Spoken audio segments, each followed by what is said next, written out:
Aziz tomoshabinlar, bugun juda muhim mavzuni tushuntirib beraman. 20 noyabrdan pensiyalar ommaviy to'xtatiladimi yoki yo'qmi? Kimlarning puli vaqtincha ushlab qolinishi mumkin, kimlar esa umuman xavotir olmasligi kerak. Bu masala har bir oilaga tegishli. Chunki deyarli har bir xonadonda pensioner ota-ona, nogironligi bo'lgan yaqinimiz yoki boquvchisini yo'qotgan shaxs bor. Eng xavflisi shundaki, ko'p odamlar mish-mishlarga ishonib, vahimaga tushadi. Lekin aslida muammo ko'pincha bitta hujjat, bitta tekshiruv yoki bitta ma'lumot yangilanmagani sababli paydo bo'ladi. Men bugun sizga hammasini oddiy tilda mutaxassis sifatida tushuntiraman. Pensiya qachon to'xtatiladi?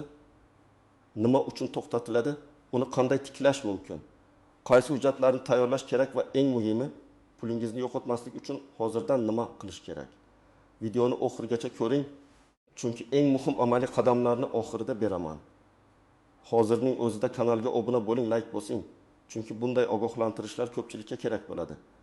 Avvalo, eng asosiy narsani aniq aytib qo'yaman. Pensiya hech qachon shunchaki sababsiz hammaniki bir vaqtda bekor qilinmaydi. Pensiya bu davlat tomonidan belgilangan ijtimoiy to'lov bo'lib, uni tayinlash, to'lash, vaqtincha to'xtatish yoki qayta tiklashning o'z tartibi bor. 20 noyabrdan pensiyalar ommaviy to'xtatiladi degan gapni eshitsangiz, uni darhol hamma pensioner pul olmay qoladi deb tushunmang. Odatda bunday gaplar ortida tekshiruvlar, ma'lumotlarni yangilash, bank kartalarini aniqlashtirish, yashash joyi bo'yicha tasdiqlash, nogironlik muddati, ishonchnoma yoki chet elga chiqib ketish bilan bog'liq holatlar turadi. Oldin qanday edi? Ilgari ko'p jarayonlar qog'oz hujjatlar orqali yurardi. Pensioner mahallaga, pensiya bo'limiga yoki bankka borardi, ariza yozardi, ma'lumotnoma olib kelardi. Ba'zi holatlarda odamning vafot etgani, chet elga ketgani, nogironlik muddati tugagani yoki boshqa daromad holati o'zgargani haqidagi ma'lumotlar tizimga kech tushardi. Natijada ayrim to'lovlar davom etib ketardi. Keyin esa ortiqcha to'langan pulni qaytarish masalasi chiqardi. Hozir nima o'zgardi? Hozir ma'lumotlar ko'proq elektron bazalar orqali solishtiriladi. Ya'ni pensiya tizimi, fuqarolik holati dalolatnomalari, bank ma'lumotlari, soliq tizimi, migratsiya ma'lumotlari, tibbiy mehnat ekspertiza ma'lumotlari va boshqa bazalar bilan solishtirilishi mumkin. Bu nimani anglatadi? Agar tizimda qarama-qarshi ma'lumot chiqsa, masalan, pensionerning yashash manzili yangilanmagan bo'lsa, bank kartasi faol bo'lmasa, nogironlik muddati tugagan bo'lsa yoki ishonchnoma muddati o'tgan bo'lsa, pensiya darhol butunlay bekor qilinmaydi. Lekin vaqtincha to'xtatilishi yoki aniqlashtirishga yuborilishi mumkin. Shuning uchun men ommaviy to'xtatilish degan iborani vahima sifatida emas, ogohlantirish sifatida ko'rishni maslahat. Kimning hujjati joyida, ma'lumoti to'g'ri, pensiya olish huquqi saqlangan bo'lsa, u odam pulini olishda davom etadi. Kimning ma'lumotida muammo bo'lsa, aynan o'sha odam pensiyasi kechikish yoki vaqtincha to'xtashi mumkin. Endi eng muhim savolga o'tamiz. 20 noyabrdan keyin kimlar albatta o'z olatini tekshartirishi kerak? Men buni toifalar bo'yicha tushuntiraman. Birinchi toifa, pensiyasini ishonchnoma orqali olayotganlar. Masalan, onaxon yura olmaydi. O'g'liga ishonchnoma bergan. O'g'li har oy bankdan yoki kartadan pulni olib keladi. Agar ishonchnoma muddati tugagan bo'lsa yoki ishonchnoma bazada tasdiqlanmagan bo'lsa, to'lovda muammo chiqishi mumkin.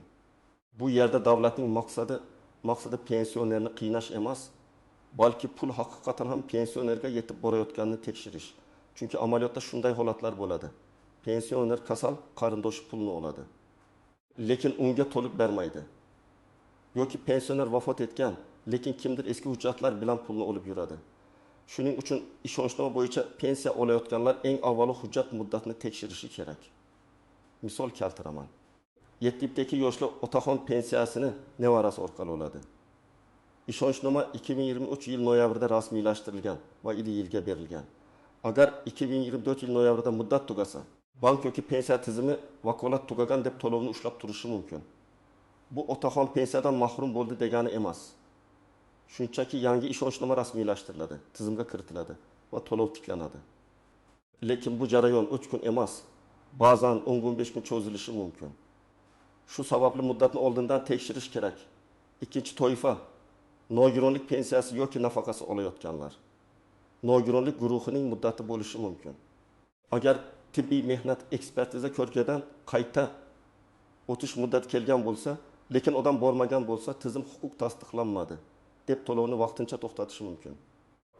Ayniqsa 2 guruh yoki 3 guruh nogironligi bo'lgan ayrim fuqarolarda qayta ko'rik muddati muhim. Agar nogironlik muddatsiz berilgan bo'lsa, xavotir kamroq.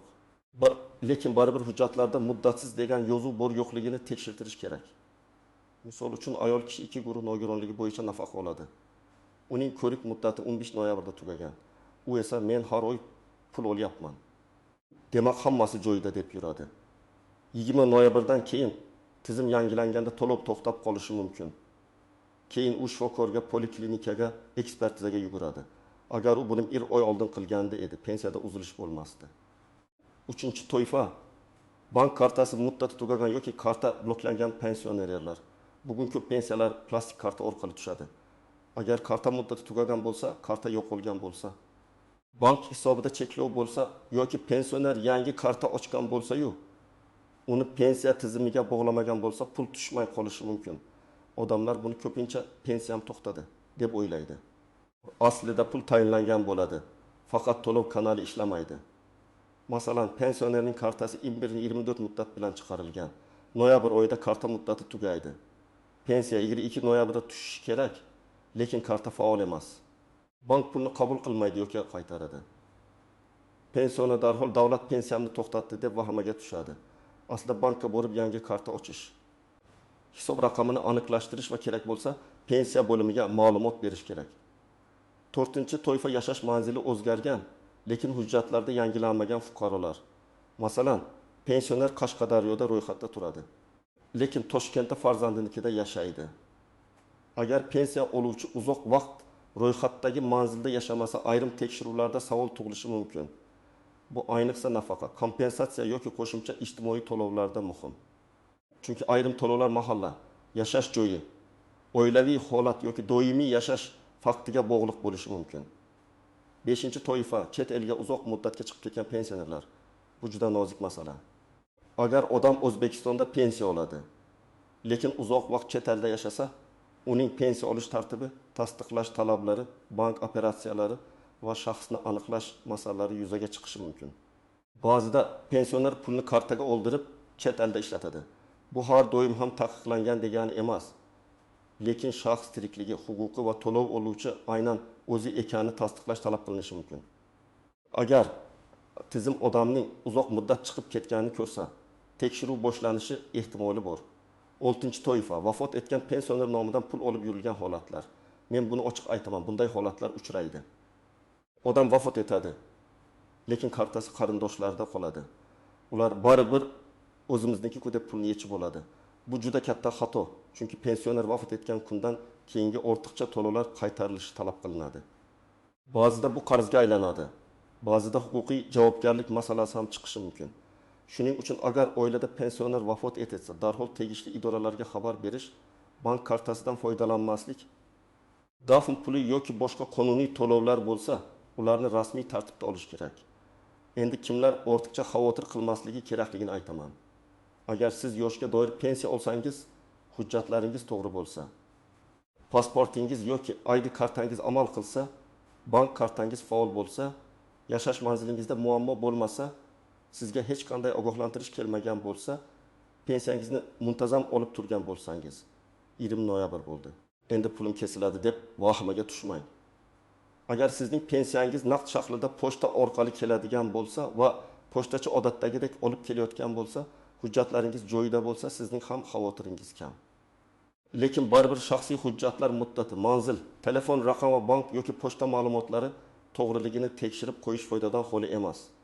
Agar nogironlik muddatsiz belgilangan bo'lsa, siz har yili qayta ko'rikka borishingiz shart bo'lmasligi mumkin. Lekin men baribir hujjatingizda muddatsizlik aniq qayd etilganmi, elektron bazada to'g'ri ko'rinyaptimi? Shuni bir marta tekshirtirishni maslahat beraman. Chunki ba'zida muammo qonunda emas, bazadagi texnik xatoda bo'ladi. Endi ko'pchilik e'tibor bermaydigan nozik joylarni tushuntiraman. Birinchi nozik jihat, pensiya to'xtatildi degani har doim butunlay bekor qilindi degani emas. Vaqtincha to'xtatish bo'lishi mumkin, aniqlashtirish bo'lishi mumkin, to'lov qaytarilgan bo'lishi mumkin, bank operatsiyasi o'tmagan bo'lishi mumkin. Shuning uchun birinchi navbatda sababni bilish kerak. Sababni bilmasdan turib menga nisbatan adolatsizlik bo'ldi deb xulosa qilish noto'g'ri. Ikkinchi nozik shart, agar to'lov to'xtagan bo'lsa, har doim ham ayb pensiya bo'limida bo'lmaydi. Ba'zida bank hisobida muammo bo'ladi. Ba'zida fuqaroning pasport ma'lumoti yangilangan, lekin tizimda eski raqam qolgan bo'ladi. Masalan, odam eski pasportini ID kartaga almashtirdi, lekin bankdagi ma'lumot eski pasport bilan qolgan. Natijada bank va pensiya tizimi ma'lumotlari mos kelmaydi. Shunda to'lovda kechikish bo'lishi mumkin. Uchinchi nozik shart ortiqcha to'langan pensiya masalasi. Agar tizim keyinroq aniqlasaki, odam ma'lum bir davrda pensiya olish huquqiga ega bo'lmagan, ortiqcha to'langan pulni qaytarish talab qilinishi mumkin. Masalan, nogironlik muddati 1 sentyabrda tugagan, lekin odam qayta ko'rikdan o'tmagan. Shunga qaramay sentyabr va oktyabrda pul tushgan. Keyin tekshiruvda bu aniqlansa, ortiqcha to'lov qarz sifatida chiqarilishi mumkin. Shu sababli pul tushyapti-ku, demak muammo yo'q deb o'ylash har doim ham to'g'ri emas. 4-nozik jihat. Boquvchisini yo'qotganlik pensiyasi yoki nafaqasi olayotgan oilalar. Bunda bolalarning yoshi o'qishi, kunduzgi ta'limda o'qishi, nikoh holati kabi ma'lumotlar muhim bo'lishi mumkin. Masalan, bola 18 yoshga to'ldi. Agar u o'qishni davom ettirsa, ayrim holatlarda to'lov davom etishi mumkin. Lekin buning uchun o'qish joyidan ma'lumotnoma kerak bo'lishi mumkin. Agar ma'lumotnoma vaqtida topshirilmasa, to'lov vaqtincha to'xtaydi. Ota-ona esa nima uchun bolamning nafaqasi kesildi deb hayron bo'ladi. Sabab bitta, tizim bolaning keyingi maqomini ko'rmayapti. 5-nozik jihat ishga kirish va daromad o'zgarishi. Yoshga doir pensiya oluvchi ishlashi mumkin bo'lgan holatlar bor, lekin ayrim nafaqa turlarida oilaviy daromad, bandlik, parvarish holati yoki boshqa mezonlar muhim bo'lishi mumkin. Masalan, kam ta'minlangan oilaga beriladigan ijtimoiy nafaqa yoki kompensatsiyalar pensiya bilan bir xil emas. Odamlar ko'pincha barcha to'lovlarni pensiya deb ataydi. Aslida yoshga doir pensiya, nogironlik pensiyasi, boquvchisini yo'qotganlik pensiyasi, ijtimoiy nafaqa, parvarish puli, kompensatsiya va moddiy yordamning tartiblari turlicha. Shuning uchun qaysi to'lov to'xtaganini aniq bilish kerak. 6-nozik jihat. Telefon raqam va SMS xabarnomalar. Ba'zida idoralar ogohlantirishni SMS orqali yuboradi, lekin pensionerning telefon raqami eski bo'ladi. Raqam farzandida eski sim karta ishlamaydi yoki umuman boshqa odam nomida bo'ladi. Natijada muhim xabar pensionerga yetib bormaydi. Men doim aytaman, pensiya oluvchi shaxsning ishlaydigan telefon raqami bo'lishi kerak. Yaqin qarindosh ham xabardor bo'lishi kerak, lekin raqam nazorat ostida bo'lishi lozim. 7-nozik jihat, firibgarlardan ehtiyot bo'lish. 20 noyabrdan pensiyangiz to'xtaydi. Menga pasportingizni yuboring, kartangiz raqamini ayting, SMS kodini bering, men tiklab beraman degan odamlar chiqishi mumkin. Hech qachon SMS kod bermang. Hech qachon bank kartangizning to'liq ma'lumotini begona odamga aytmang. Pensiyani tiklash uchun Telegramdagi noma'lum odamga pul o'tkazmang. Rasmiy murojaat faqat pensiya bo'limi, bank, davlat xizmatlari markazi yoki rasmiy elektron xizmatlar orqali qilinadi. Endi eng kerakli qismga o'tamiz. Nima qilish kerak? Men sizga aniq reja beraman. Agar o'zingiz pensioner bo'lsangiz yoki ota-onangiz pensiya olsa, bugunoq shu ro'yxat bo'yicha tekshirib chiqing. Birinchi qadam, shaxsiy hujjatlarni tekshiring. Pasport yoki ID karta amal qilyaptimi? Familiya, ism sharif to'g'ri yozilganmi? Tug'ilgan sana xato emasmi? JSSH raqami hujjatlarda bir xilmi? Shuni ko'ring. Agar yaqinda pasport almashtirilgan bo'lsa, bank va pensiya ma'lumotlari yangilanganmi? Albatta tekshiring. Ikkinchi qadam, pensiya turi va asosini aniqlang. Siz yoshga doir pensiya olyapsizmi? Nogironlik pensiyasimi, boquvchisini yo'qotganlik pensiyasimi yoki ijtimoiy nafaqami? Bu juda muhim, chunki har birining tekshiruv talabi boshqa. Agar bilmasangiz, pensiya daftarchasi, tayinlash qarori, bankdagi to'lov nomi yoki pensiya bo'limidagi ma'lumotdan aniqlang. 3-qadam, bank kartasini tekshiring. Karta muddat tugamaganmi, bloklanmaganmi, hisob raqami faolmi, karta aynan pensioner nomidami? Bankda pasport ma'lumotlari yangilanganmi? Agar karta muddati noyabr yoki dekabrda tugayotgan bo'lsa, oxirgi kungacha kutmang. Bankka boring, yangi karta oling, kerak bo'lsa pensiya bo'limiga yangi rekvizitni taqdim qiling. 4-qadam, ishonchnoma bo'lsa muddatini tekshiring. Ishonchnoma qachon berilgan, qachon tugaydi, notarial rasmiylashtirilganmi? unda pensiya olish vakolati aniq yozilganmi? Pul olish, bank operatsiyalarini amalga oshirish, pensiya va nafaqalarni olish kabi vakolatlar aniq ko'rsatilgani yaxshi. Agar pensioner yura olmasa, notariusni uyga chaqirish imkoniyatlari haqida so'rang. 5-qadam. Nogironlik bo'yicha hujjatlarni tekshiring. Agar nogironlik muddati bo'lsa, qayta ko'rik sanasini o'tkazib yubormang. Poliklinikaga boring, yo'llanma masalasini aniqlang, kerakli tahlillarni topshiring. Qayta ko'rikka borish muddati yaqinlashgan bo'lsa, hali vaqt bor deb yurmang. Chunki navbat tibbiy hujjat ekspertiza kuni natija bazaga tushishi vaqt oladi. 6-qadam o'quvchisini yo'qotganlik to'lovi bo'lsa, bolalarning hujjatlarini tayyorlang.